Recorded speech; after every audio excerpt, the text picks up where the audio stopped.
There we go. All right, you primitive screwheads, listen up. They're coming to get you, Barbara. I ate his liver with some fava beans and a nice Chianti. Here's Johnny. Vanity. Definitely my favorite sin. I am the devil, and I am here to do the devil's work. The power of Christ compels you. This is my boomstick. What's your favorite scary movie?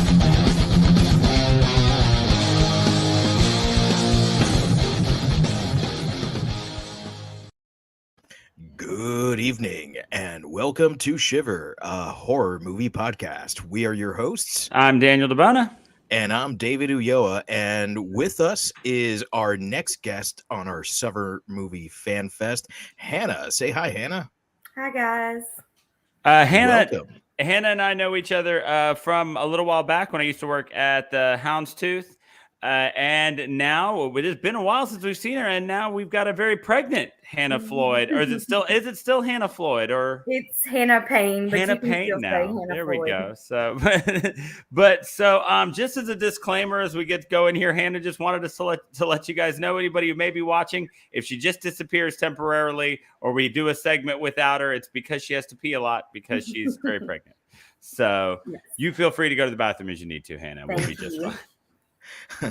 Something I don't think werewolves are particularly worried about. I have to imagine the werewolves just go. I'd like to think if I was a werewolf, that would be one freedom I'd have, right? Right. Like, yeah, you don't have a lot of control over your life. Yeah, you've taken your pants off. Like, I'm just going to mark that tree over there and keep going. You don't get a lot, man. No, you don't. You don't even get your eyes, you know? Right. It's rough. It's rough out there for a werewolf, man. At least you get to pee where you want. It's hard out here for a wolf, as they say. No one says that. No, number one fan, Frank Kowalski in early with wolf emoji. Hi, Frank. A goddamn werewolf emoji. Look at that. Yeah. Or there'd be more movies if they make werewolf emojis. Right. So Hannah, you've chosen 1985's Silver Bullet. And one of the things that we ask of all of our guests here is how you got started on horror movies. So do you remember, was there like one horror movie that kind of kickstarted your love affair with horror movies? It was Silver Bullet. It was Silver Bullet. Okay, great. All right. So nice. Do you remember how old you were the first time you saw it? So I was looking back and it came out in 1985. I was born in 89. So I really don't know why my parents decided to rent it. I would have to say I was like 6 or 7, maybe way too young to be watching it. But I feel like I didn't have a choice if I wanted to like horror or not, because I have a sister that's 4 years older than me. So all around the house is Goosebumps books. After school was Are You Afraid of the Dark and the Goosebumps series. Yeah. And so, I mean, I feel like in the 80s, that's just kind of how it was. And Silver Bullet's kind of like, I read some stuff. It's like a kid's, it says that it really could be focused towards a kid's scary movie. But I saw it with my 8-year-old. And he rather enjoyed it. But he's kind of an odd one like me. And he really likes like Dawn of the Dead. So he's got quite a taste for blood. So that's cool. I like that. I like how often this my favorite thing about doing this Summer Fan Fest is so far how many people have been like, no, it's this one. Like, this is the movie. Like, in a couple weeks, we're going to have Nick on doing Child's Play. And he's the same way. He's like, that is the movie. So I love that. But I love how often Goosebumps and Are You Afraid of the Dark come up on this. Like, it just really shows how influential those things were on our generation of folk. It's a generational thing. Yeah. I remember being so into Goosebumps. Like, I remember picking up one of the omnibus volumes. Yeah. That had like, I don't know, like 10 of them all in one. And I was at a party that my parents went to, and they dragged me along, obviously, because the dog can take care of you for a couple minutes, but not for a couple hours, right? At least not anymore. Not like the good old days in the 1950s. Now it's neglect. Got to call Child Protective Services. And the dog's like, I don't know. They just left him. I gave him food. He didn't want the kibble. The bits were okay. So the better part. I was reading and like they were like, oh, is this a textbook? Like, are you studying? I'm like, no, man, it's the Goosebumps, man. Like people were like, the older generation didn't quite understand, I guess, this, this fascination with horror that started so young. That's what I'm saying. I didn't have a choice. It was VHS. It came on after school. There were books. I mean, it was everywhere. Yeah, because there was that dope, like, short-lived series for Goosebumps, too, that kind of picked up where Are You Afraid of the Dark left off. Yeah. Did that. So you pick Silver Bullet, and that's where we are here. And you know what? This was the first time I've seen this. Dave, what about you? Okay, so I swore up and down I had not seen this before. And then as I was watching, I was like, well, that seems oddly familiar. And then a couple minutes would go by, and I'd be like, why? I kind of remember that, too. So there's only so much that you can kind of forgive as, well, maybe I saw it on a YouTube clip, or, maybe I just kind of knew the story. I'm pretty sure I rented this at some point. Right. How did you forget a boy in a motorcycle? Don't ask me how I forgot that, but remembered absolutely everything with the priest. Yeah. Right, exactly. I don't know, but every single one of his scenes, I was like, no, I've seen this one before. Awesome. So to get into the movie, right? Stephen King is pretty much considered by all to be the master of horror literature. His movies, however, are somewhat divisive, and this one in particular seems to be one that I think people fall on either one side or the other on. So after almost 40 years, which is kind of crazy to say that. So after almost 40 years, does this movie hold up, and is it scary? Because it is primarily a horror movie. So Hannah, do you want to go first? It holds up as a very entertaining movie. Absolutely. Yeah. Does it hold up as a scary movie? Not so much. I still think maybe it could be a scary movie for children. If there were like maybe 2 parts taken out, like there's the one gory scene with the lady that he tries to stop. I don't know how much of the movie I need to. We assume at this point anybody who's listening or watching has seen it. We delve into parts as we go, but feel free to cherry pick what you need. Also, if after 37 years you're getting upset about a spoiler, I mean, it's kind of on you. It's true. You're telling me King Kong dies at the end? Yeah. No, I had such high hopes. We did call out the minister earlier, so I feel like that was probably the biggest bomb drop you could have done. Yeah. But I do really feel like it. You said you watched it with your 8-year-old. It's a kind of kiddie, scary movie. There are a little bit of like I said, the lady that was going to commit suicide. That's pretty much, I think, the goriest part of the movie, with the nails on her legs and on her back, and that was pretty harsh. But other than that, it's not scary. But I will tell you that even as I'm 32, if I watch it for the next 3 to 4 days, if I don't park in my carport, I'm running to the house. So, there's something in the woods and it's watching me. And I think it has to do with how the movie's shot. Every time it's shot from the werewolf's eyes, watching you. So I'm telling you, there's something in the woods for at least, 3 to 4 days. I'm running. Yeah, no, I think you're absolutely right. I think it definitely holds up as entertaining. I really enjoyed myself watching it last night. There's a lot of stuff that carries this that makes it a fun and interesting watch. As far as scary, outside of the woman who gets mauled in her bedroom, and a really intense last like 14 minutes. Right. I don't know how much of it qualifies as scary. There's some great scenes. There are some really good stuff that I thoroughly enjoyed watching. But yeah, like it's always weird. Like Dave, you said, you know, that Stephen King movies get real divisive, right? And this one, there seems to be a pretty thick line in the sand. Like people like reading up on this one today, people are like, it's really good or it's awful. Like, you know, there's not a lot of in between. But what's funny is like I saw where Roger Ebert thought that it was like a parody of the Stephen King book or novella, I think whichever one.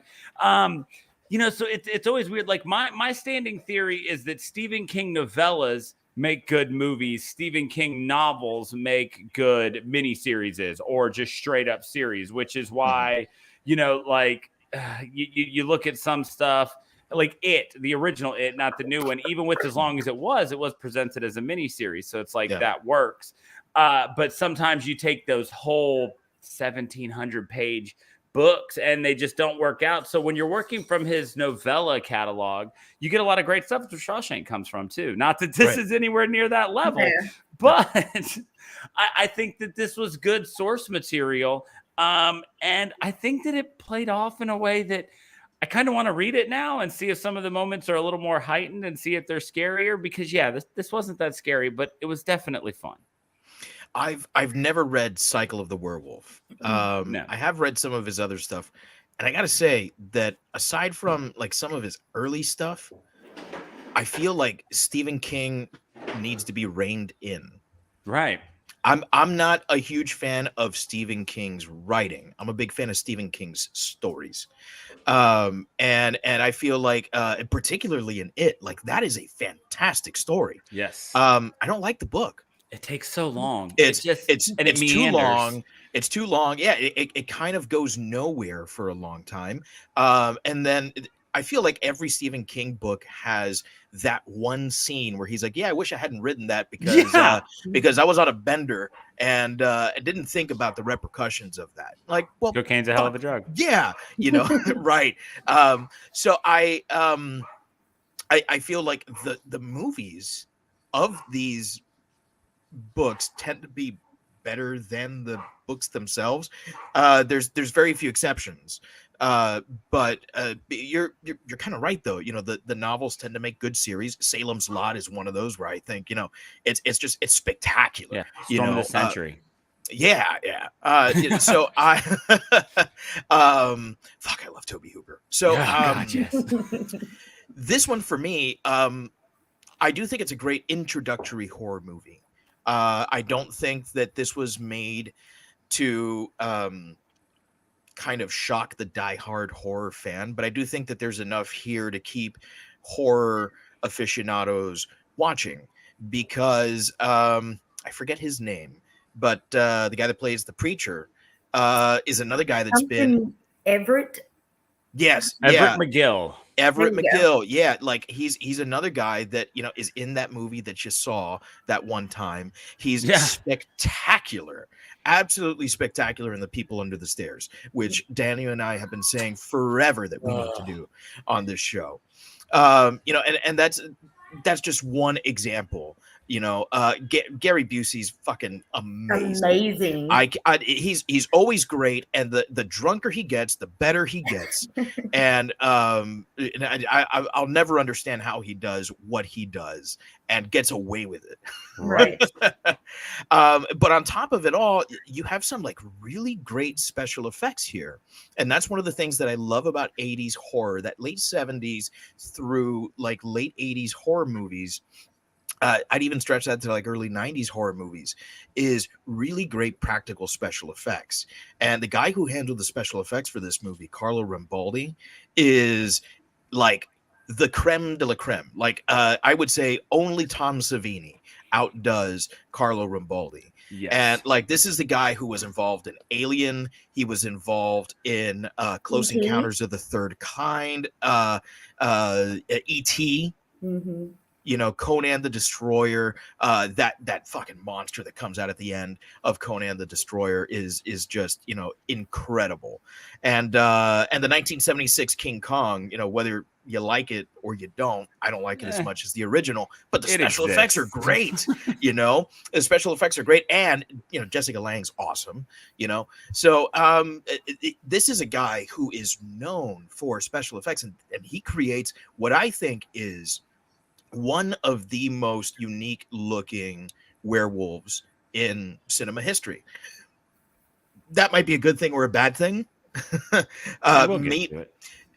And we'll get to it. But I myself think this is a great movie to watch if you want to feel a little nostalgic for 80s horror. Yeah. Dude, I think you nailed it. And, one of the things that makes this movie real easy to digest and just let it watch over you and enjoy it is the fact that the plot of this movie is pretty straightforward werewolf shenanigans, right? Mm-hmm. Like when you're looking at the plot of Silver Bullet, you got a town, mysterious killer. Turns out that killer's a monster. What are we going to do? That's really boilerplate. But that's fine because it just lets you enjoy the movie. You're not constantly waiting for the twist or something like that. So the question is, did the way the story progressed, did the pacing, did everything about the story that happened kind of keep you entertained? Was there anything that really left you just blindsided? Was there anything that came out of nowhere? Just what'd you think about the way the movie went, Dave? I particularly like how they handled the werewolf mythology, where it was no longer that it had to be on a full moon.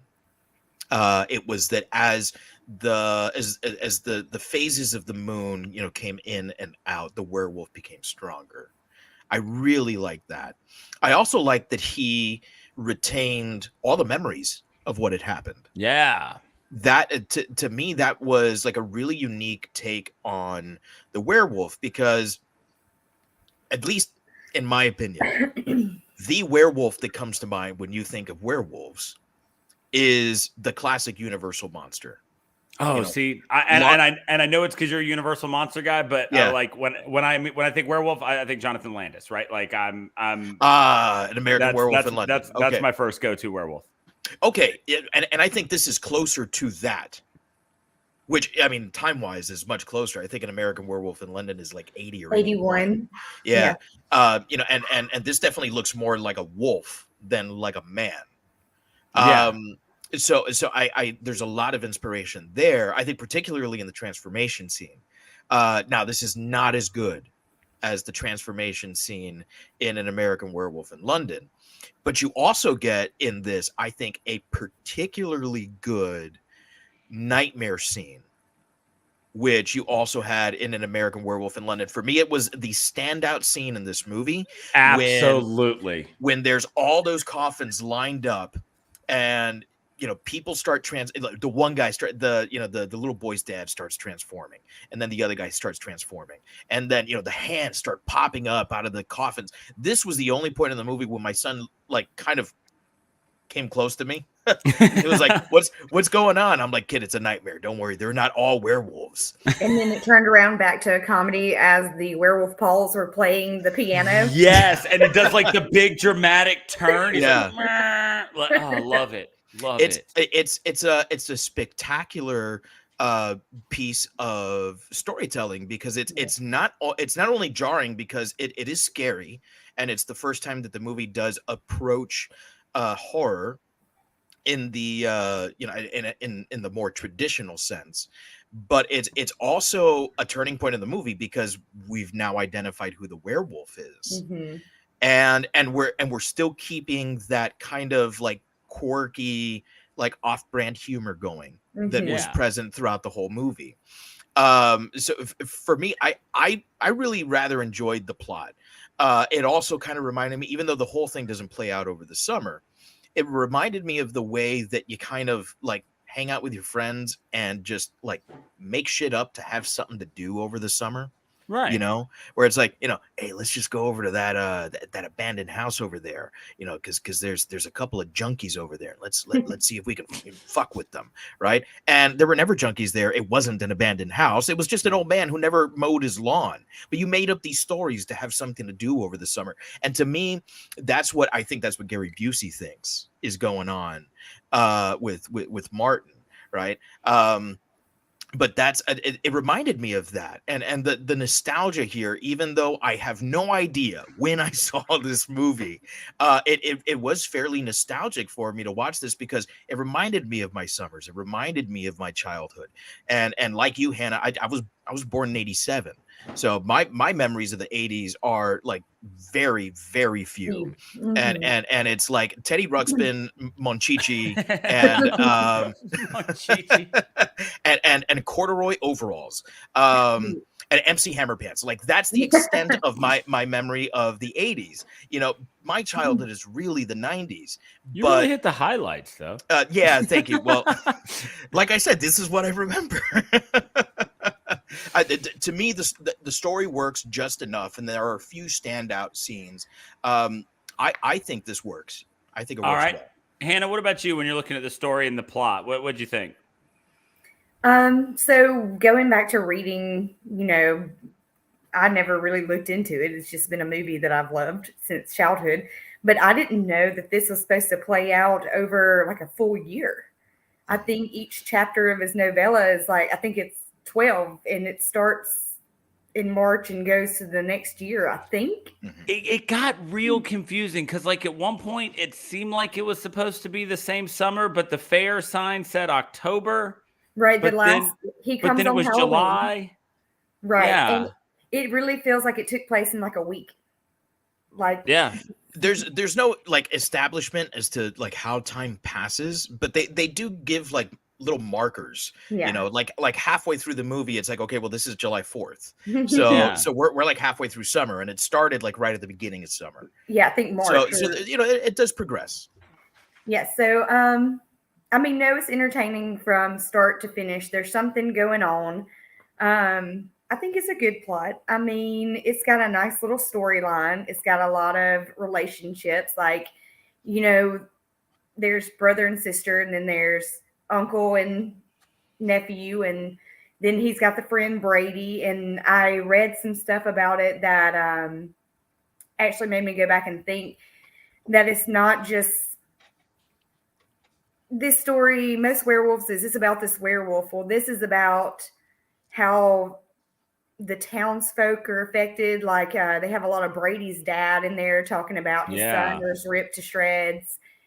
And, they have a lot of scenes in the bar with the two men that ran for mayor and their little, I don't know. It's a lot of personal relationships that you don't really go into them real well. But it's not just, hey, there's a werewolf, this is it. It's got a lot of kind of side stories, if that makes sense. It does that thing that Summer of Sam does real well, where it's not just about the killer, it's about how the killer affects the community. And I think that's where this took a lot of notes as far as being something a little bit different, because I think you're absolutely right, Hannah. I think that it's a lot more about a lot more than just the werewolf and stopping the werewolf. It's what a monster can do to a small town. Right. And then they all decide together they're going to go out and do, what is it, old boy justice or whatever, in the woods like idiots. Posse justice. Yeah. But I think it was a good plot. It was, like you said, pretty much this is it. It's pretty easy to follow. I mean, there's nothing that you didn't see coming, really. It's just kind of there. But there was one thing I didn't see coming.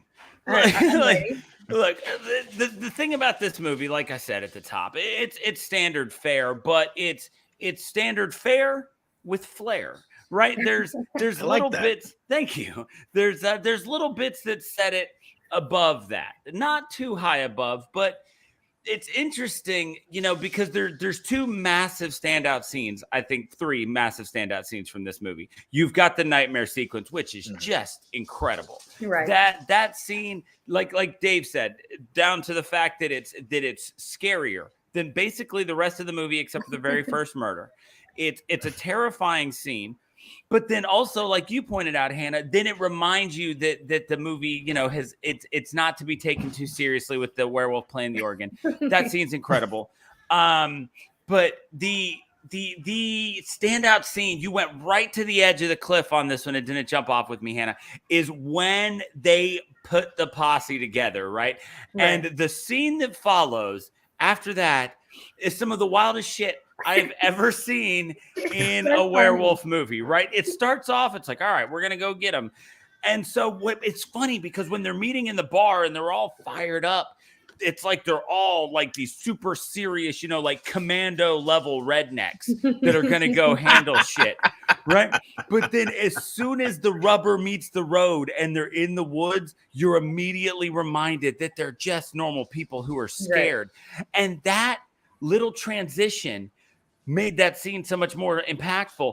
Then all of a sudden there's waist deep fog that you can't see into. And the werewolf is literally crawling underneath the fog cover, taking them out one by one, like fucking Sam Fisher in a Splinter Cell game. Yeah. And it's incredible. Right. He's moving from victim to victim, just ripping them down into the fog, and no one has an answer for this. And that probably is one of the best scenes is when it's the guy's arm and then with the bat. Yes. And then it changes to the werewolf's arm with the bat. Okay, so just a little context about how Dave and I's conversations go as we're watching these movies. We very rarely watch them at the same time. So I was watching this movie last night, and I texted Dave at one point, and I was like, hey, I'm about halfway through. And he goes, what do you think? And I just replied, I think a werewolf just beat someone to death with a baseball bat. Like, come on, that's awesome. Right? Yeah. You've got this apex predator, teeth, claws, strength. And what do? They kill somebody who's got a baseball bat, and then they beat someone else to death with that baseball bat. Right. That is comedy. That is smart. That scene was like, once that scene was over, I was like, this movie can shit the whole bed for another 45 minutes, and I'm going to enjoy it because they gave me that. I love that they don't even show him at all. It's just his arm. Yeah, like exactly. It's kind of like a Jaws thing. You never really see the shark. When you don't have a large budget to work with, right? You have to use your money judiciously, and so the few like gory deaths that we get are gory. And they're good. But everything else is kind of like very suggestive. Yeah. And that scene is very suggestive, and it's you don't have to show everything. Like, you don't have to give it all away to have it be an effective death scene. And I think one of the best examples of that is in pretty much any Jurassic Park movie, but particularly in the first two. You don't see the raptors actually kill anyone. Right. You see them pounce, you see them go for the kill, but the kill itself you don't see. That scene in the high grass, right? Stay out of the long grass. That scene is really great. You never ever see an actual raptor. Right. God damn, you're you right. See the tail, you see the tail come up and whip, and it's like, oh shit, it just got another guy. You never think about you don't actually see Nedry get it. Like, you just see him get spit in his face, and then you see the Jeep rock. Wow, I never stopped and thought about that. Yeah, it's because our imaginations are capable of so much, and in a scene like that where it's both a little bit tense because we have like half the town out looking for like a dude, what they think is a dude, right? And it turns out that it's in fact a monster, right?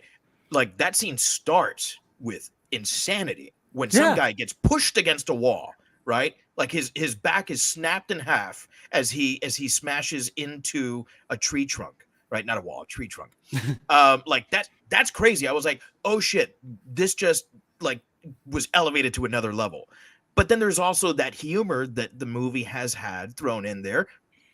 It's like, oh, baseball bat.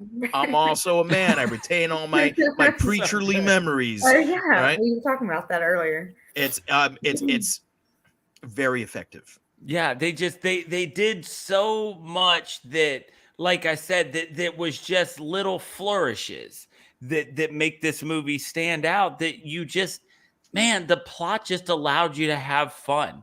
It was never boring. Right. But it was also never, one of the ones we always go back to is Hereditary. Like, I watched Hereditary like I was studying for a final, because I was trying to see everything. At no point during Silver Bullet did I ever go, I hope I'm not missing anything. Because it's like, hey, see the center? That's where all the action is. Right. Chief. Yeah. Keep your eyes here. We got you. And one of the reasons that this podcast is so incredible, and that doing this with you, Dave, and everybody we bring on, is everybody there. We say it's a horror movie podcast, which it is, but the span of what we can look at in this, from Hereditary to Silver Bullet and everything in between, not even counting the bad ones that we still make ourselves watch. Like, right. we still get so much out of these. And yeah, I think that when you're looking at the story, the plot of this, you get something that carries well, that's as interesting as it needs to be, and it just has a good time with it. Yeah. And I think a lot of the good time has to do with Hannah, something you mentioned earlier, which is the characters in here. Characters, actors. I think that is like really, like, if we're looking at mixtures, right? If we are mixologists and we are making drinks here, or baristas, right? Because maybe not all our listeners are old enough to drink. We see you, Frank. Right. That was actually directed specifically at Frank. I'm sorry. You have to come up with like ratios and percentages. I think there is an incredibly high ratio here of like character to like directly how good this movie is. So, Daniel, is there any character that jumped out at you as in like, this guy rocked it, or like, dude, this guy sucked me right out of the movie? I'll tell you what, I got one for sucked me out, and then I've got one for, and then I've got plenty for kept me in. So I'll start with kept me in. I mean, Corey Haim is just great. Like when you go back and you see Corey Haim, he was good as that really innocent kid, just as everything he did to it. He did his part well. He didn't take me out of it. I wasn't enthralled with him. I mean, when it comes down to it, what you're looking at here is Gary Busey. When Gary Busey's on screen, Gary Busey stole the show. That's what kept Gary Busey employed in the 80s, right? It was just giant teeth and the ability to choose scenery and to command what he was doing. So you got him, and I'll leave Gary Busey for y'all, because my favorite, honestly, was the fact that there were two roles in this, one minor, one mid-major, that were, oh man, I know that guy from, where is it? And it took me a minute. And that is at the very beginning of the movie, when we watch the guy who gets his head chopped off by the werewolf as he's driving the thing down the tracks. That was James Gammon from Major League. Oh, was it? Yes. It was the coach from Major League. That was James Gammon. And it was plaguing me, right? Because I'm sitting there and I'm like, why do I know this voice? Why do I know this voice? Why do I know this voice? Yes, it was James Gammon, the coach, Lou Brown from Major League, right? So that one got me at the jump, because I was obsessed with it. Like, I did have to pause the movie while I just sat and thought, because it was driving me insane. But then the other one is Terry O'Quinn. I'm glad you mentioned him as the sheriff. I dig Terry O'Quinn so much. Like, the dude has done so many great things. If we're talking horror, he's done Stepfather. I really hope we get to Stepfather at some point. Like, Terry O'Quinn is so good in that. But then he was John Locke in Lost, man. Yeah. And like, regardless of what you think about Lost and how the storytelling went, Terry O'Quinn was incredible in that. And so, but those two guys, like I said, yes, like James Gammon had a really small part, but it was just funny to me because like you said earlier about some, you're like, I know that guy from somewhere. I know that guy from somewhere. You know, this movie was full of those. And those were the two that really stood out to me as far as like cameo type things. You know, Terry O'Quinn's part was a little bit bigger. And I think he did a great job of really playing this, you know, just in way above his depth sheriff. Like all the shots of this town are obviously, this is, you know, they tell us it's, you know, whatever town, Indiana, right? But for all intents, that was actually the name of the town. It was whatever town. Yeah, I mean, well, and that's the thing, because for all intents and purposes, this movie took place in any town, USA. Right? Any small town, USA. Yes, this is just, here's a picture of what a monster like this can do to a small town. And what Terry O'Quinn brought to that performance was a guy who signed up for A, B, and C, and is suddenly having to deal with a truckload of X, Y, and Z.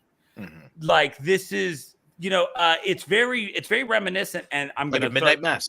Yeah, like in Midnight Mass, or more recently on my mind because I'm rewatching what Hopper had to go through in the first season of Stranger Things. Yeah. Mm-hmm. You know, in the first season of Stranger Things, Hopper's like, the last important thing that happened was, you know, somebody's dog died or something like that. I don't remember exactly what he said, but Terry O'Quinn is playing the same sheriff. He's a guy in a town where nothing ever happens. You know, the most this dude's had to work is probably breaking up fights with the guy who starts shit at the bar. Yeah, exactly. Like that's probably 85% of Terry O'Quinn's job. But the character that he presents in this is a guy who's way in over his head and eventually just comes to the realization that there's not a lot he can do. There's a lot of them and one of him. And that comment that he makes when the preacher shows up, and God, I wish I had written down exactly what he said, but he finally just washes his hands of them running the posse. And I think there's your community spirit. Yes, there it is. Yeah, he goes, there's the community spirit that you're always preaching about. And he's just like, you know what am I going to do? Stop every one of them? They've all got guns, you know? Yeah. Yeah. So I think that he, in his very limited time, presented a very interesting look at all of this, which is a guy tasked to be the one to help who has absolutely nothing to do because he's 1000% out of his depth. And there's something about the way that Terry O'Quinn acts that always makes that relatable. And I just love the guy. And so I was so excited to see him. And I had to make sure that I mentioned him. There's so much like breadth of acting ability there. Like he's got such range. Yeah. I'm a huge fan, and not horror related at all. But I'm a huge fan of the movie The Rocketeer. This is like one of the defining movies of my childhood. And honestly, like I feel like as long as I've known you, I feel like The Rocketeer is seriously a cornerstone of like who you are. It really is. Yeah. Like outside of horror, it's like Dick Tracy, The Rocketeer, and then like a slew of sci-fi and fantasy. That's and noir films, just like all the Humphrey Bogart and James Cagney movies. So he plays Howard Hughes in The Rocketeer, and he does so well. And he's just like, he plays him not like any Howard Hughes that ever really existed. Right? he's like this nice guy, this genuinely good guy, right? And we kind of see like a variation of that, but like a little more heavy-handed here, which is at odds with what we see in John Locke in Lost, which is very different from what we see in the Stepfather movies. So like there is a huge range of ability there. I'm glad you brought him up. Yeah. Hannah, what about you? I mean, I've got to go with the obvious, Gary Busey. I mean, I don't know. I really wish I would have read The Cycle of the Werewolf, because is the uncle in the book anything like the movie because I'm pretty sure that Gary Busey just goes in and plays himself. I had that same thought. I was like, either this role was written for Gary Busey or they didn't follow the book. Yeah. Any time that it shows him, he's got the bottle of wild turkey. Yes. He's telling the inappropriate drunk jokes to his 11-year-old. That was actually nephew. his bottle of wild turkey. He just come on set with it, and no one had the balls to tell him. Like, turns hey, out you if you put it try down. to take it from him, he actually bites you, and nobody's willing to mess with that. And then you turn into a Busey. Right. And I just only a couple of those get to be in the Hawaii 5-0 remake. Oh God, no, that's not even Gary Busey's kid. That's Scott Caan's kid. That is Scott Caan. Joke all up. Yeah, I was just like, I don't know what that was. I did the wrong kid's the wrong adult actor's kid is what happened there. Yeah. Thank you, Basil Hayden. Well, I just wanted like that to be my uncle. Like I don't have the fun drunk uncle that builds me a motorcycle. And also, how come there were not more motorcycles, wheelchairs built after this? Right? Maybe you're the 80s kids a lot smarter than we are these days, because if this would have came out, I'm pretty sure they would have had to put like the jackass disclaimer on there. Like, please do not build your paraplegic nephew a like 60-mile-an-hour motorcycle, because he outran the preacher's car in that thing. Yeah. So I mean, it's trucking. But yeah, I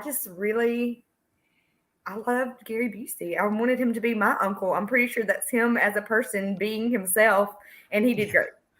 Well, a quick search here is showing me that they at least changed his name from Uncle Al to Uncle Red. So I am at this point willing to believe that you're 100% right, and that they were just like, all right, Gary, like here's the framework, right? But go be this kid's uncle. Right. And he just went in and was himself, apparently. Yeah, he did. Wild turkey. Exactly. He just like and the fact that the mom is just kind of like there, right? And she's like, he's telling the jokes. The mom is like, I should stop that, but but there's also something really cool in that aspect of it, of the mom who knows how highly that her son holds this uncle, and to tear him down in front of the son would destroy this image of what he has, and the image she has is very different, so she doesn't want to do any damage to what he believes. Like this is a kid who thinks his Uncle Red hung the moon, and she doesn't want to tear that up, because she says, he's got she said something like he's already got so many disadvantages, or so many things against him. The world's against him. Like, when's the day that he's going to decide it's not worth it, or something like that? And so to take Red from him would just be a travesty, because that's one of the few things he has. So just to have the mom who's willing to put up with what Gary Busey brought in this role is also awesome. I know we're supposed to be talking about Gary Busey, but I was really just rewatching it, and I'm like, man, he does love his nephew. I give you that, but he gave him fireworks to go out and shoot while there's a serial killer in town. He's jumping 2 super fast wheelchairs. I mean, does he maybe a little too much wild turkey? I don't know. Like, I just don't think that's a good idea. Is there such a thing? Shit. Yes. From personal experience, I'm gonna go out on a limb and say yes, there is a such thing as too much wild turkey. Let's just be happy that social media did not exist in the totality that it does now, back when I was discovering whether or not there was a such thing as too much wild turkey. Oh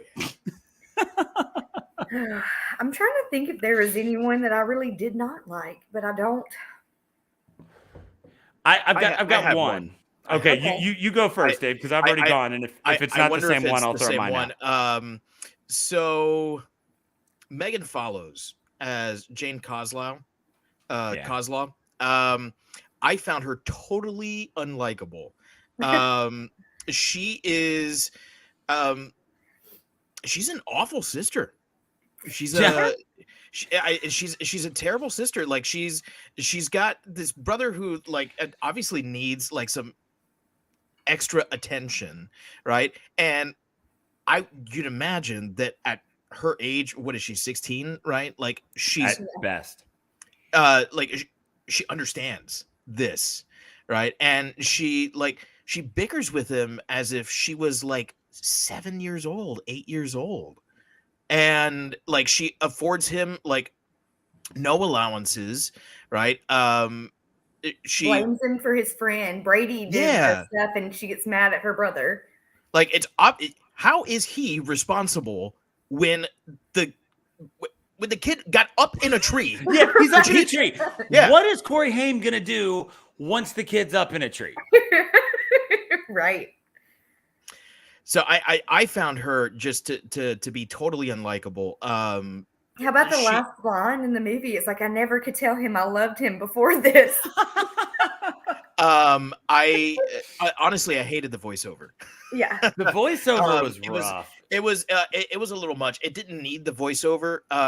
Hate is a strong word. I don't know if I hated the voiceover. I didn't need the voiceover.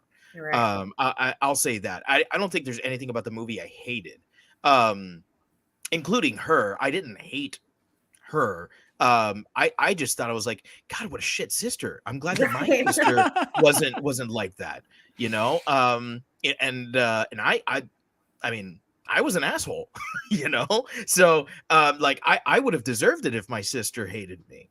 And she doesn't, you know? Right. So that I was like, God, you suck. You kind of come in though when no one else believed him, and like went out looking for the one. That is true. Yeah, that is true. And then she was pretty terrible. And there was that one sweet moment where he comes in to her bedroom after the festival or whatever it was, right. And you know he gives her like, you know, just shy of $3, and she says, I can get a pair of pantyhose for $1.49, right. And she gives it to him, and you know, so there's something there. Which to me makes it almost even worse, because it's not like she's innately a terrible person. It's that she either chooses to be, or she simply at you know her age has not learned any self-control, right. Which is like, well, don't be such a fucking brat, you know? Yeah. So yeah, her. As far as who I really enjoyed, we've talked Gary Busey, we've talked Terry O'Quinn. So I'm gonna go Everett McGill. I mean, he is so sinister in this movie. Oh my God.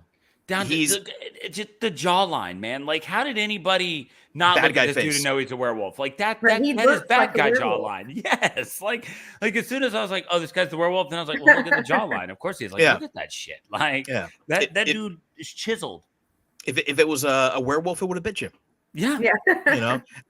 He's got that face and he plays it well. I think he did a pretty convincing job early on.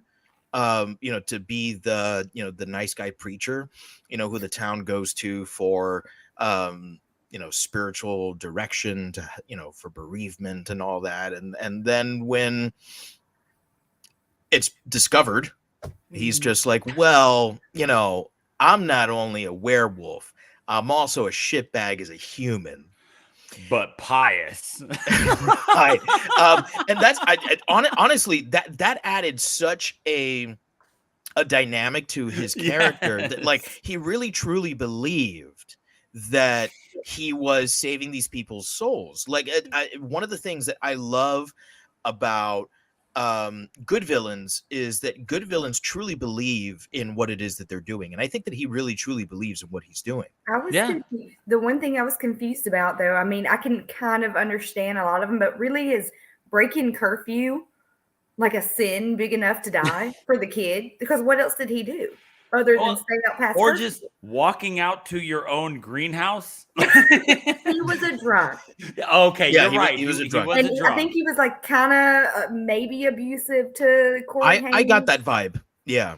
I feel like you're just stereotyping him because he likes wrestling, and I'm uncomfortable. No, but the kid, what did the kid do other than fly his kite after dark?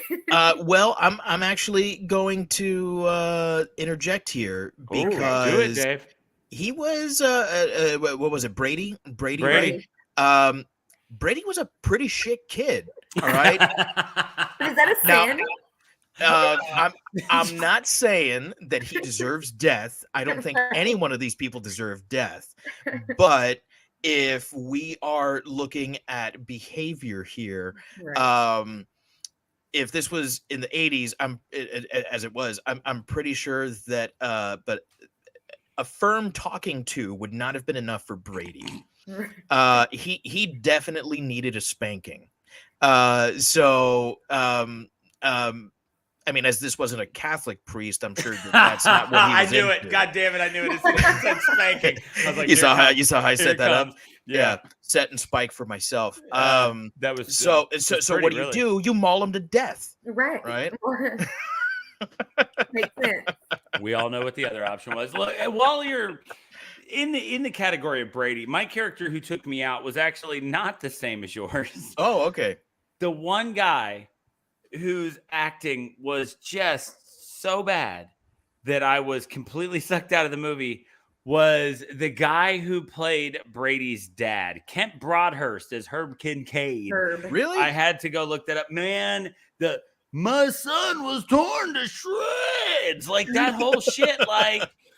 Like, now, don't get me wrong. I wrote this down, and I was going to talk about this before he did deliver, like, what was a very heartfelt monologue right before the posse shot out into the woods. Yeah, many articles about his monologue. Yes, like the initial presentation of Herb Kincaid was miserable. Like it was awful.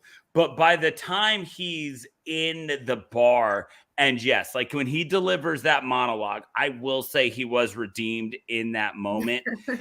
Because that monologue he gives is really, really good.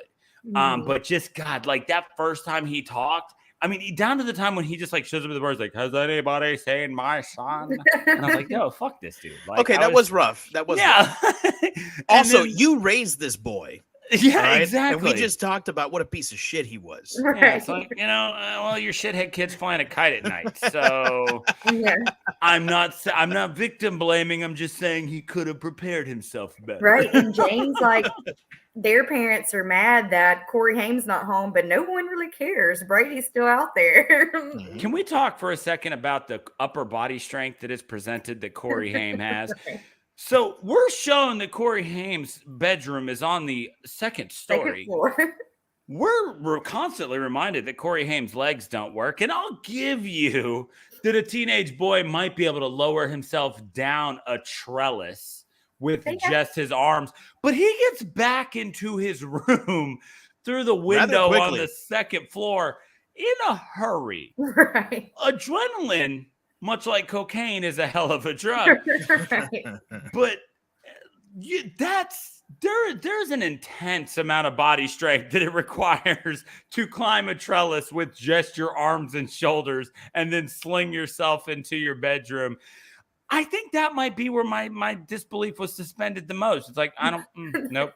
That's just the werewolf movie. It's right there. Werewolf movie. I'm like, not for a second do I believe that Corey Haim just campused that trellis with arms and shoulders alone. Fuck this dude. I rock climbed for years and couldn't do that. Practice does make perfect. We don't know how many times he has snuck out to his neighbor's house. Maybe that's why her drunk, abusive father doesn't like him hanging around. It's not because he's crippled, but it's because he goes over there and does God knows what with his daughter. I'm just telling you, from knowing people that could have done that, dude would have busted out of them shitty little polos that he was wearing. So as we're talking characters, and we've hinted at it, we've talked about Everett McGill, but we've got to make that make that transition, and we've got to talk the werewolf. Now, unless I'm forgetting one, Dave, I believe this is the first werewolf movie, just straight up werewolf movie that we've done on Shiver, correct? I believe so. I don't think we've done any other one. So which is like, I'm glad that we're doing this, you know, right. but yeah, wow, I can't believe that's so happening. when we're looking at a werewolf movie, the mythology of the werewolf is as old as time itself. It's always difficult to create something new within the werewolf genre. So how did Stephen King take the idea of the werewolf, kind of make it his own? And like, what did you think about the werewolf as a monster in this movie, Hannah? I don't know if it was really Stephen King that made this, but I mean, this werewolf has an agenda. He's trying to save sinners. Yeah. And the other thing is, you know, most werewolves, like you said earlier, they're the werewolf or the man, and no time is there like a separation in this movie. The preacher always knows he's the werewolf. The werewolf is mainly the preacher, except obviously on the night of the full moon when he's mainly the beast or whatever they say. Right. I've never seen that in any other movie. The real Stephen King things about this movie is, you know, small town. Only kids apparently are the ones, everybody else think it's a crazy man. Only the kids are the ones like, hey, there's a werewolf. And that is a Stephen King trope to a T, Yeah. like just a group of kids because they can see and believe. Right. And then the werewolf. Oh, so David, I know you said earlier, the man that made this werewolf is great. But yeah, I feel like it didn't hold for 30 years. And I don't want to say what everybody else thinks. It looks like a bear, but it's not very scary. I don't think it looks like a bear, but I don't think it also I don't think it looks like a werewolf. I don't really know what it is, and I read a lot about it. They didn't have a lot of time to do this, and I think they were trying to do a little too much with this. They had like machines moving the ears and the eyes, and I feel like if they would have maybe not gone so complicated, they could have got a better werewolf. Like the fan art is terrifying. Yes. On our Instagram, I posted the cover of like a Blu-ray release of it that was like one of the most metal movie covers I've ever seen. Like I immediately texted it to Dave and I was like, look at this shit.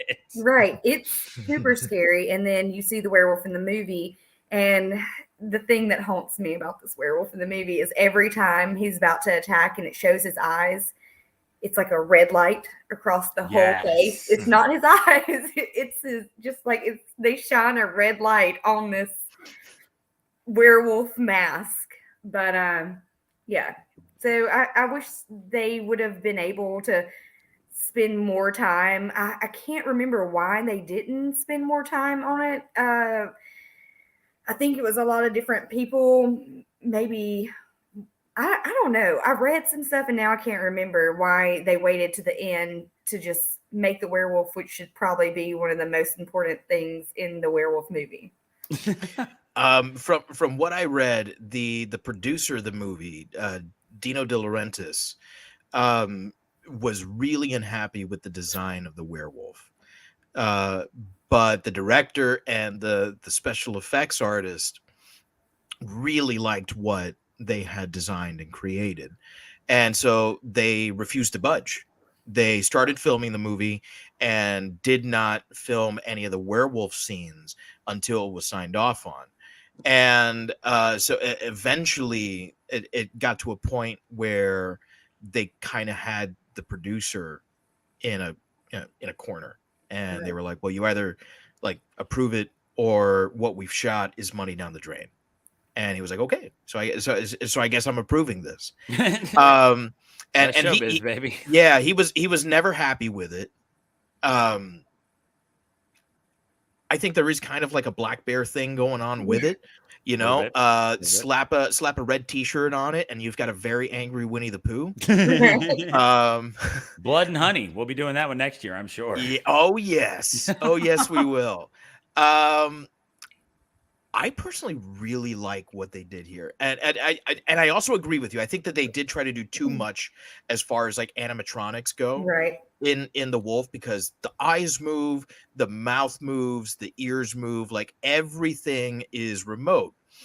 And the thing is that it, like, in the 80s, special effects were progressing at such an incredible rate that, like, each horror movie was trying to outdo the last one. Yeah. And so in 1981, you've got An American Werewolf in London. And I think that was the last, like, big werewolf movie before this one. Mm-hmm. If there's another one in between, I can't think of it right now. But, like, that movie really raised the bar for werewolves. Because before then, I think I'm thinking it's probably like mid 1960s with the Hammer Horror Werewolf. Yeah, I was going to say Hammer Horror Werewolf is the first one I go to outside of Universal Monster. It's funny because it's such a prevalent thing in the world of horror literature, but possibly because of the difficulty of a transition scene and stuff like that, I feel like it's not something that's approached. I mean, because even when you go forward from this, you look at, like we said American Werewolf in London, which was before this, but American Werewolf in Paris. Yep. And then, but you just keep going forward, and they're few and far between. There'll be movies with werewolves in them. But I mean, until you get to like this, and I'm sure, look, listeners, I'm sure I'm skipping a bunch, but the next one that stands out for me is Dog Soldiers, and that was early 2000s. That's a scary werewolf too. Yeah. Yeah. Oh shit. Yeah. Let's not forget Werewolf Cop. Oh my fucking God, Werewolf Cop! What a goddamn movie! Jeff got me to watch Werewolf Cop, and it's not that I'll never forgive him for it. It's just that I'll never forget that he's the one who made me watch it. That's kind of par for the course with Jeff. he loves those kinds of movies. When it comes to the werewolf in this movie, I mean, I think that we got some cool. The werewolf, I think that you guys have hit the nail on the head. I think that we got some cool transition effects in the church scene. I think that we got some lackluster transition effects after he's shot and goes back into being the priest. But at the beginning, yes, but I saw that as a callback to the old Universal Monster movies because the way that it was done was exactly the same way that Jack Pierce used to do those special effects for the Universal Monsters. So it was kind of just like you mark where the actor is going to be, you apply makeup or take off makeup, right? And then you put him back. You shoot, and then lather, rinse, repeat. Okay. Fair enough. But I think that in the church scene, I think that we really got some great transition effects. I think that we got a really good idea for, like how good the special effects could be. But I think that when we're really looking at the werewolf as a character here, I think that the aspects of this that we have to take away from it are some of the things that we've talked about. The fact that he's a werewolf all the time. He can turn into, it's not a full moon that turns him, even though it's never really established whether or not it's like a conscious decision, right? Like, look, I've only read the first Twilight book and watched the first Twilight book. I know dick about Jacob, right? But I'm pretty sure that he can turn into a werewolf, like a wolf, just whenever the fuck he wants. On command. Yeah. Like I believe, right? Like lycanthropy in Twilight is like a gift, not a curse, right? And so I don't know that he turned into a werewolf every night or if he could choose when he did it, because as Hannah pointed out, he had a mission. He was this very pious werewolf. So it does seem that he could control it and was just smart enough to only do it at let's night. say self-righteous. I don't know about pious. Okay. Are those we words? didn't talk about it earlier. Well, you're right. Yeah. We didn't talk about it earlier. He could turn into the werewolf, but towards the end of the movie, he went a little crazy too. Yeah, he was losing like, it. I would never kill a little boy, but I got to now. But also, fuck this little boy, right? There's also the implication at the end of the nightmare sequence when he wakes up, right? I think he says something like, "Please let it end." Yeah. Right. So like, this is a curse. We don't know how he got this curse. Maybe he doesn't even know how he was cursed with this. Right. And so I think that there is a sense that he's not 100% in control of himself when he is the werewolf, but maybe there's a sense that he might be able to guide the werewolf form, like where to go. Right. I mean, he attacked people that he wants I guess the preacher wanted to attack. Right. The werewolf still understood the preacher's grudges. The werewolf knew that those kids were what stood in the preacher's way of continuing his self-righteous journey. Yeah. And so, but that is a big disconnect from, usually the werewolf movie is dude wakes up and he's like, oh God, why do I feel like shit? I slept all night. Yeah. Why am I naked? Where are my pants? Woods? Yeah. Right. Like that's standard werewolf fare. But like, yeah, for those thoughts and memories to transfer back. Do you think he's like Peter Parker and keeps like backpacks stashed throughout the town with like spare underwear so that when he like transforms back to his human self, he's like, well, I don't want to walk around with my dong out, so let me put on some clothes. While that is fantastic to imagine, I do think that the understanding here is that he's self-aware enough as the werewolf that once his business is done, he just heads back to the house and then goes to bed naked, right? Yeah, right. It's not ever more than one killing a night. It's like, I got an agenda for tonight. This is what I got to go do. And when I'm done, I'm going home. There's not even a point in printing out an itinerary. Right. Where would he keep it for starters? Right. Exactly. Yeah. He's just got to walk around holding it the whole time. Now he's only got one claw. Come on. Only 50% is effective. Oh, boy. I do think that the coolest thing about this werewolf is the mythology of it, the fact that it is handled in such a different way. This isn't just an animal, right? Which in the past, werewolves have been used to represent that animalistic side of humans. And wow, I can't believe I'm going to say this since you brought it up. To Twilight's credit, it kind of handles that in a different way. Missy, are you listening? And listen, I'm the guy who read all 4 Twilight books specifically. You read all 4? I read all 4 specifically so that I can combat the Twilight fans. I read one because I was like, this is a phenomenon. I need to be a part of it. And then I was like, and I'm out.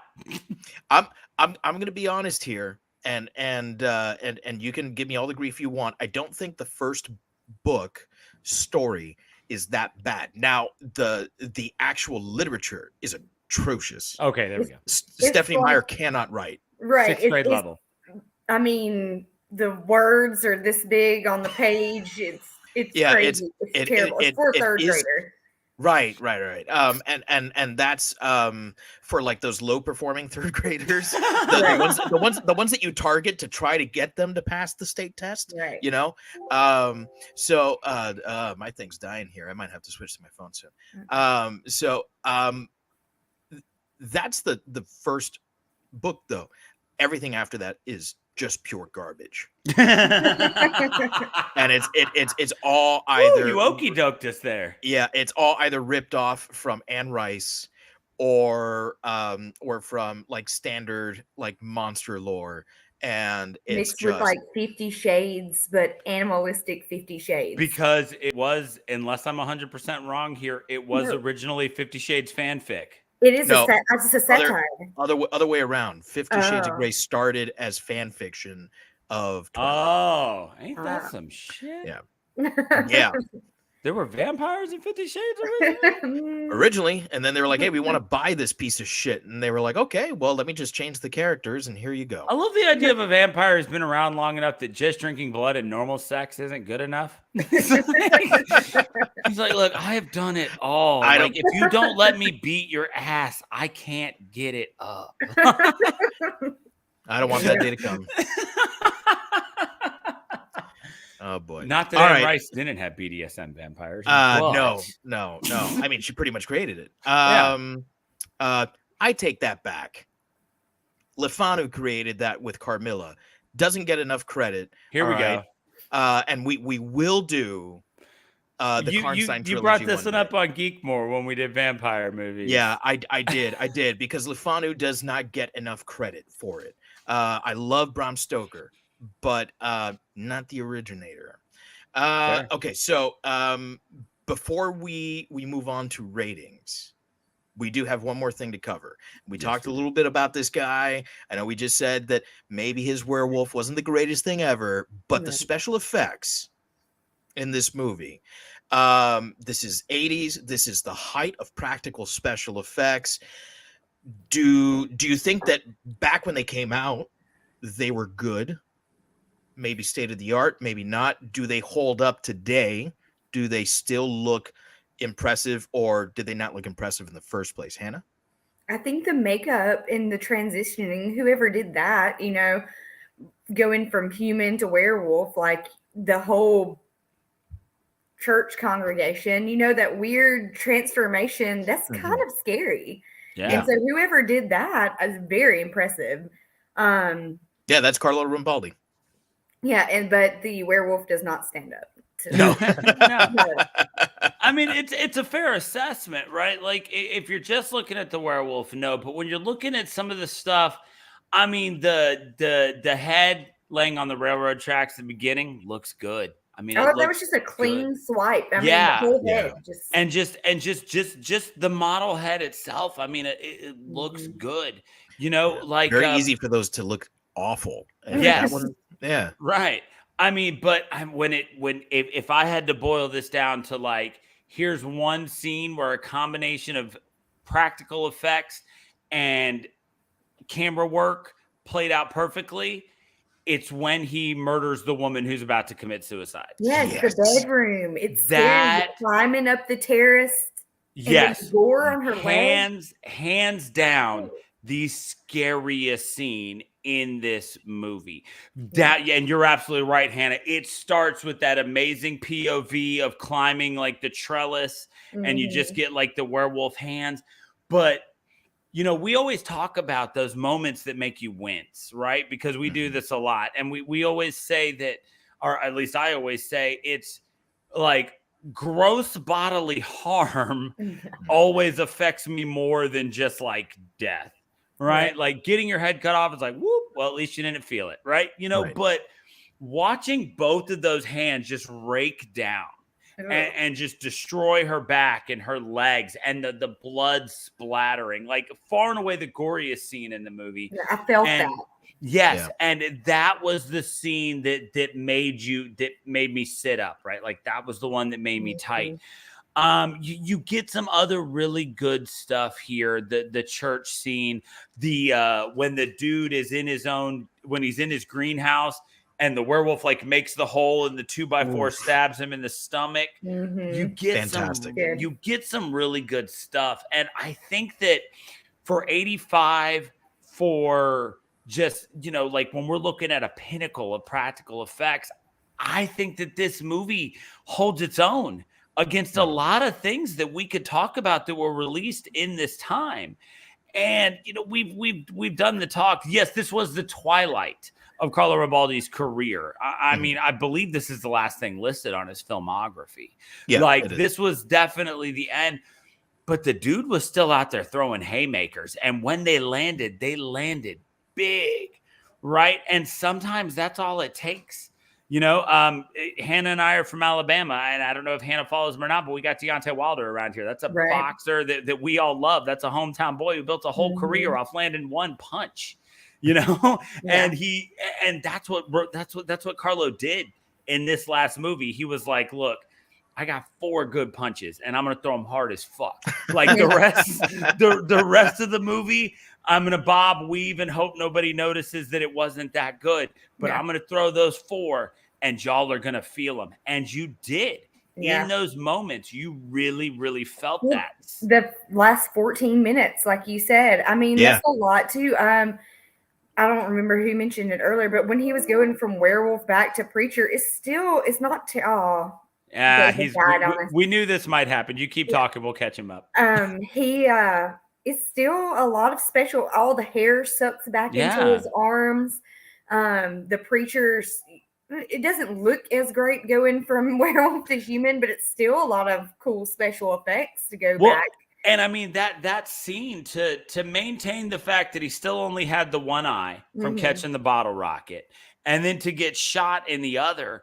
And so like those little things like that, plus that scene was just so insanely intense. Like for all of the brevity that this movie had in keeping it light and stuff like that, that last scene had you on the edge of your seat when Corey Haim drops the bullet down in the vent, and he's having to reach down there, and it's his sister and his uncle trying to just fight off a werewolf while he gets, because they've only got the one bullet, right? You know, and he's trying to reach down in there and get it. What we got was this really great tense scene where we're presented with kind of the best and the worst of the special effects at the same time. He takes the shot to the eye. We get the reverse. All of that is kind of hit and miss. Let's see if I can get Dave back in here real quick. There's Dave. All right. Sorry about that. We were just talking about the special effects like in the last scene. But and so you kind of get the best and the worst of it, because you get the werewolf with all its animatronics that's kind of meh. But then he grabs Kane's head and it's kind of moving. Right. But then you get some good stuff with the transformation back. Yeah. Yeah, those special effects, I think, throughout the movie, and particularly the deaths, I think that he knocks it out of the park with those death scenes. Every single one that you guys talked about. And even, I don't know. You know, fuck it. I like the werewolf. All right. He's not my favorite werewolf. All right. It's like everyone has a favorite Godzilla. You know, like my favorite Godzilla is, it's not the original. It's the one from the mid 2000s. Not it's movie. Not the original. I'm talking about the actual suit. The actual suit. The original Godzilla suit's not my favorite. It's the one from Tokyo SOS. And okay. And Godzilla against Mechagodzilla. Those two, they shared a design, and that design was like stellar. It was so good. Like, he's beefy, he's bulky, right? It's not the 1985 Godzilla, which is a little derpy looking, but I still like it, you know? And that's to me, that's what this is here. You know, this isn't an American Werewolf in London. That is the pinnacle of werewolf design. It doesn't get better than that. It's not my go-to, like I said. I think Lon Chaney Jr. when I think werewolf. Fair. But I like this. You know, he's like if you're a household that's got two dogs, right? You got that one dog that you really love.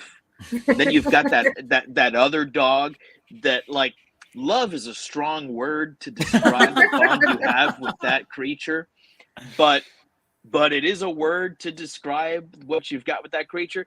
That's how I feel about this. You know, I like it. I like it. Well, I'll give you that. If that werewolf is outside my door, it's gonna scare me. There we go. I'm not gonna approach it and be like, this looks like a bear. No. Yeah, exactly. If I open my back door and he's out there, I'm right, but hey, fuck you, right? Like if I see that one, I'm still scared. Yeah, that's a really. I ain't got point. No honey. Yeah, like broke ass home. It's interesting. That's a really funny way to look at. Like, I like that a lot. That's something. No, like, honestly, like, that's not something I approach this podcast from a lot, which is like, because we're always looking at everything from this perspective of everything we've seen. It is tough to sometimes, you know, like we did Puppet Master, right? And it was like, these things are kind of a joke, but also, if a puppet with a blade on its hand was trying to fuck with me, I'd be like, yo, this is scary. So that is a good take. I like that. But while we're talking about, you know, just best werewolves, and we're comparing, it's time that we get to the point in the show where we rate this movie. Now, while we have talked about this werewolf versus other werewolves, it is important to remember that here at Shiver, we only rate a movie against itself, which is why for every movie we come up with a unique rating system that applies only to that movie, because it's just not fair to compare them to each other. And as we've been doing for Summer Fan Fest, we leave it up to the guest to come up with what the rating system's going to be. So, Hannah, out of a possible what are we rating tonight? Well, I have to explain my choice real quick, though. I thought I would say Silver Bullets, but man, that's just every werewolf. Howls, every werewolf. So we're going to go, and when we talked about this before, it was mentioned somewhere else, but I would have came up with it myself. So we're going to go out of Broken Peacemakers. Excellent. That's it. So Hannah, out of a possible 5 Broken Peacemakers, what do you give Silver Bullet? 4 out of 5. 4.5 out of 5. Oh, you're going 4.5? Okay. You're going Nice. 4.5. Okay. So we're going 4.5 Peacemakers. Any particular reason? Like what set it above 4 but below 5 for you? Okay, so I want to say I can't say that it's a 5 out of 5 because it does have a little. I mean, there are some things that the voiceover. Some things that could have been better, but it's entertaining. It's got comedic relief. It's got great characters. Like I said, it may not be scary now. I'm not going to watch it, and it's going to keep me up at night. But you know what? I'm still probably not going to go stand out in the woods at night after watching this movie and being like, I hope nothing's watching me. So I mean, it's probably not a good idea anyway. But in the back of my mind, after watching this, it's probably more of a werewolf versus Tuscaloosa these days. And it's probably like a practice. I don't know. So yeah, 5. The point that it's lacking is it doesn't scare me. Fair, I guess, as an adult. But it's a great movie. I'm entertained. It's funny. It does have some parts that are kind of scary. I told you maybe it's just the way they shoot the werewolf watching you, and then nobody knows that it's watching you, and that's kind of creepy. Right, but I mean, all of that is important, like that's for as much as the jump scare is important, the psychology of building a scare is also important. So I don't think that you can take anything away from it for that. So we're doing a 5 out of 5 Peacemakers. No. I'm just no. This is you. Are you saying 4 out of 5? Or are you saying? No, I'm going 4.5 out of 5. I think it could. Some of the parts that were, the comedic relief, the one kill out in the woods where it kind of looks like the guy he's backing him, and it kind of looks like he's melting. Yes, like it shows like half his face, and it really does. It doesn't look like he got knocked off. It literally looks like he's melting, and I'm like, oh, okay. So yes, that's why I'm giving it a 4.5 out of 5. All right, Dave, how many Peacemakers out of 5, ma'am? So I'm gonna go 4 Broken Peacemakers out of 5. I really, really enjoyed this, and I wish I could remember when it was that I saw this, because I want to say there's a good third of this movie where I was like, oh, I remember this, and oh, I remember that. So and in a good way, like it wasn't like, oh, this shit again, right? So it was really good. I also really enjoy when a horror movie isn't particularly scary, but is one that I can enjoy with my kid. I love being able to bond with my son over stuff like that. Like he hadn't seen Goonies in quite a while, and I threw it on the other day. I made my kid watch Goonies last summer. Yeah, I mean it's the perfect summer movie. It's so good. The pirates and all this stuff, and like we just sat there, and like, were there a lot of questions flung my way? Yeah. Did I want to just sit there with a bowl of popcorn and eat? Also, yeah. But did I enjoy answering his questions so that we can enjoy this movie together? For a third time, yeah, So I like that about these sort of horror movies, and I love that, it's just scary enough for him to cuddle up next to me. These are the kinds of horror movies that young horror fans need to kind of break into the genre, because you're not going to put on for someone as a first horror movie. You're not going to put on Hereditary or Midsommar. You know, that, I mean, you're going to scare them off. You need a way. You need literally going to scare them off. Yeah, no, you possibly off the earth. Yeah, so like you need a way to break them in, and I think this is one of those like perfect starter horror movies. And for those of us that enjoy a bit of nostalgia with everything, whether it's with your cup of coffee in the morning or with your Netflix or with your music, whatever it is, like this movie has just loads of nostalgia. And this is a time before I existed, because it came out in 85 and I was born in 87. And yet I feel like it perfectly encapsulates a moment in my childhood, because I feel like until about like 1995, 96, like when the internet starts to creep into our lives, like we still kind of existed in this bubble. And those were my summers, you know, biking around and finding shit to do. And I love it for that. So you know, Martin and his freakishly strong torso,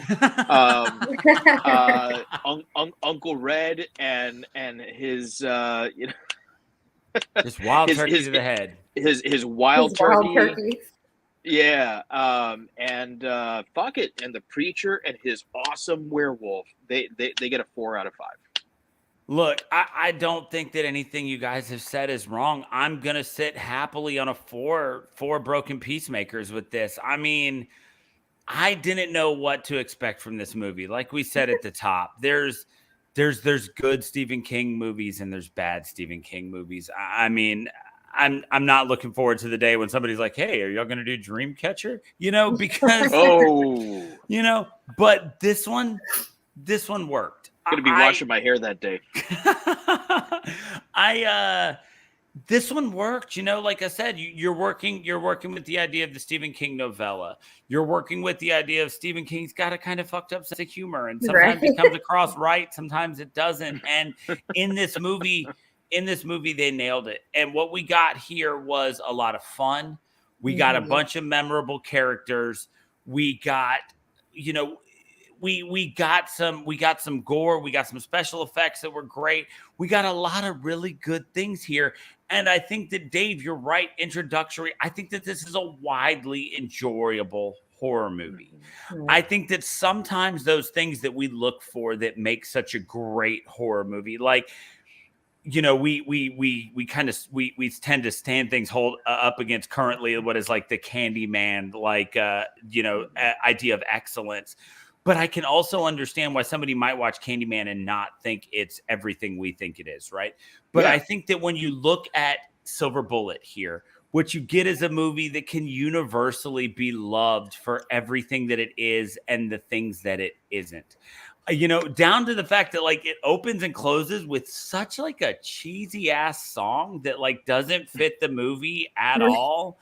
Like everything in between those two playings of the songs don't make any sense compared to those. But I think that what you get here is something that's never presented as something that it's not, which is, I think, something really important in a horror movie. I think that you need to be very upfront with your audience about what the movie is. And I think that Silver Bullet never pulled the wolf in sheep's clothing thing. It was never, you know, a subpar horror movie touting itself as art house.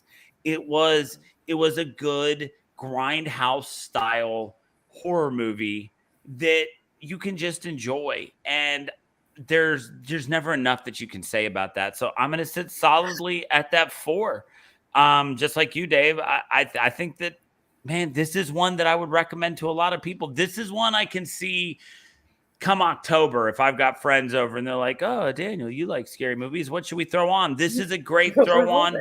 Yeah, like this is a great throw on for a group of people movie, right? Because you can sit around, nobody's straight up making fun of it, but everybody's having fun watching it. This is a laugh with, not laugh at horror movie, which is a very important distinction when we look at these horror movies that can turn on themselves very easily. Yeah, absolutely. So there you have it, going by the math, because we don't math here at Shiver. That's what our new T-shirt says. Shiver. We don't math. Because Common Core sucks. Hannah, you're not a teacher as well, are you? I'm a nurse. You're a nurse. Okay, all right. Daniel and I both teachers here. I actually don't know how you feel about Common Core math, Daniel. That's a much longer debate. I have feelings about Common Core math. Okay.